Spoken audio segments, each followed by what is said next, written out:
जवळपास आमच्या बीड जिल्ह्याला आतापर्यंत 15-20 लोक म्हणजे खासदार होऊन गेले. पैकी आमच्या महापौरात आम्हाला मदत करायला फक्त आजचे कालचे बजरंग बाप्पा सोनवणे हाच एकमेव व्यक्तिमत्व की जे ते आज खासदारकी आहेत, केंद्रातले प्रतिनिधी आहेत. त्यांनी काल इथं येऊन आमच्या सगळ्यांच्या भेटी घेतल्या, गावात सगळ्याच्या घरोघरी जाऊन आहे ती परिस्थिती पाहिली, जाणून घेतली आणि ते म्हणाले की आमच्या पद्धतीने आम्ही तुम्हाला शक्य तेवढी मदत करू. कालची एक न्यूज आम्ही ऐकली की हा माणसाच्या पांढऱ्या कपड्याला डाग लागू नये म्हणून ह्या माणसानं पुरातले माणसं पुरात ढकलले. अरे असं नाही, ते राजकारण झाला. आज जी आमची परिस्थिती, ही परिस्थिती पाहण्यासाठी तो माणूस आमच्यासाठी आमच्या शब्दाला जागलाय.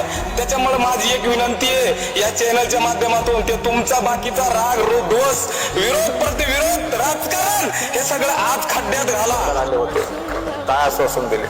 काल त्यांनी आले त्यावेळेस पहिल्यांदा इथंच थांबले होते, पुराच्या अलीकडून थांबले होते. नंतर आम्ही हे असे 2 चप्पू आणले आणि त्याच्यावाल्या कच्च्या काडीने त्याला बांधलं आणि इथं आणून उभे केल्याच्या नंतर बाप्पाला विनंती केली गावकऱ्यांनी की बाप्पा तुम्ही काय करा. आता बाकीचे जसे खासदार वगैरे जसे येऊन गेलेत तसं त्यांनी कोणी खरी परिस्थिती काय ही बघितली नाही.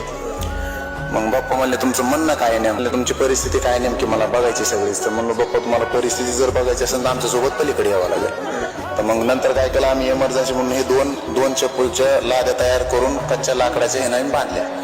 बाप्पा आमच्यासोबत यायलाही तयार झाले गावकऱ्याच्या विनंतीनुसार. तर आम्ही त्यांना इथून पलीकडं पोहून नेलो तिकडं, समजा पलीकडच्या साईडला. त्याला सगळं काय तर दाखवलं त्यांना, जी परिस्थिती सत्य परिस्थिती जी आहे ती.